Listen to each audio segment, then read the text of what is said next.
Hai, aku Mino, selamat datang di Inside Human. Kamu pernah nggak ketemu orang yang bikin kamu mikir, kenapa sih dia kayak gitu?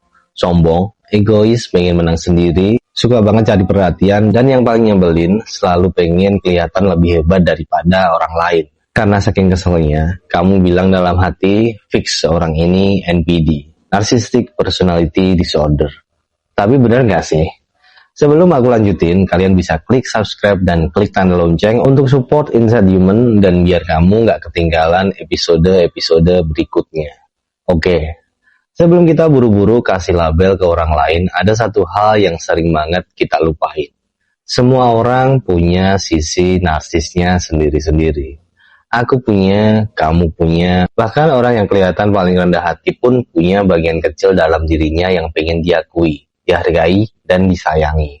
Itu bukan dosa, itu kebutuhan dasar manusia. Sedikit narsisme itu normal. Kita butuh itu buat percaya diri, buat punya harga diri, biar berani ngambil keputusan dan nunjukin nilai diri. Masalahnya bukan tentang ada atau nggak adanya sisi narsis pada diri kita. Masalahnya seberapa besar sisi itu mengambil alih diri kita. NPD bukan soal orang yang pede, suka tampil, atau suka selfie. NPD adalah mekanisme bertahan hidup. Topeng yang dibangun seseorang setelah tumbuh di lingkungan yang keras, tidak aman, atau penuh tuntutan. Bayangin, kamu tumbuh di rumah yang bilang, kamu cuman berharga kalau kamu sempurna. Nggak boleh salah, nggak boleh lemah, harus selalu hebat. Kalimat-kalimat kayak gini mungkin terdengar biasa. Tapi buat anak kecil, itu membentuk rasa diri yang rapuh banget. Anak itu belajar satu hal, kalau aku nggak sempurna, aku nggak layak dicintai. Dan dari situlah ia membangun kulit kedua. Sosok yang terlihat kuat, berwibawa, tak tersentuh, padahal di dalam ia sangat takut terlihat biasa-biasa saja. Itulah kenapa orang dengan NPD sering kelihatan sombong di luar, tapi sebenarnya hidup dengan ketakutan yang besar, takut ditolak, takut diremehkan, takut ngerasa tidak cukup. Di era sekarang, semua orang bisa jadi psikolog dadakan.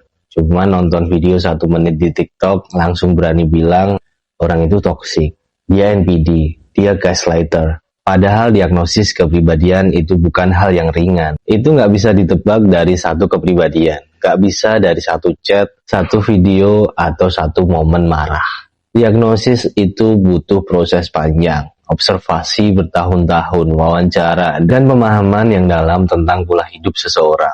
Itulah kenapa psikolog kuliahnya bisa sampai bertahun-tahun. Karena memahami manusia nggak sesederhana checklist gejala. Kadang kita juga perlu jujur, nggak semua perilaku buruk harus punya label medis. Ada orang yang menyebalkan itu bukan karena dia punya gangguan. Ada orang yang keras kepala, tapi bukan berarti dia NPD. Ada orang yang suka debat, tapi cuman karena dia pengen dianggap pintar. Kadang orang cuma belum dewasa secara emosional, kadang dia cuma belum punya kontrol diri, dan kadang dia cuma lagi butuh validasi, kayak kita semua. Jadi, apa yang bisa kita lakukan? Pertama, berhenti melabeli orang. Berhenti main label. Setiap kali kita kesel sama orang, nggak perlu buru-buru cari istilah psikologi buat justifikasi perasaan kita. Kedua, belajar lihat konteks. Sebelum bilang orang itu narsis, kita lihat lebih besar. Apakah dia cuma butuh perhatian, atau pengakuan, atau memang itu pola yang dalam dan destruktif. Ketiga, ingat bahwa memahami bukan berarti membenarkan. Kita bisa punya empati tanpa kehilangan batas. Kita bisa berusaha mengerti tanpa harus membiarkan orang menyakiti kita. Tapi, kalau kamu takut kamu yang narsis, gimana? Mungkin beberapa dari kita sekarang juga mikir, bagaimana kalau aku yang NPD? Bagaimana kalau aku suka banget dipuji? Bagaimana kalau aku pengen banget diakui? Jawabannya sederhana, kamu juga manusia.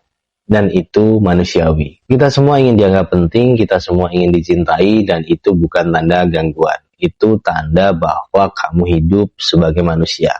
NPD itu ekstrim, itu pola yang menguasai seluruh hidup seseorang. Dan itu nggak bisa kamu simpulkan sendiri hanya karena kamu punya ciri-ciri kecilnya. Kalau kamu benar-benar khawatir, datanglah ke profesional. Bukan untuk dapat label, tapi untuk mengenal lebih dalam dirimu dengan lebih jujur.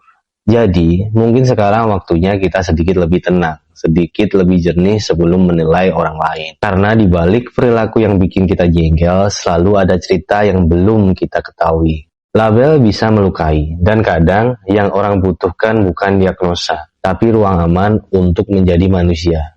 Biarkan manusia menjadi manusia, biarkan sifat buruk tetap sifat buruk tanpa harus jadi gangguan, biarkan diagnosa menjadi ranah orang yang memang berwenang. Terima kasih sudah dengerin Mino dan nonton video ini sampai habis. Jangan lupa like, share, comment, and subscribe.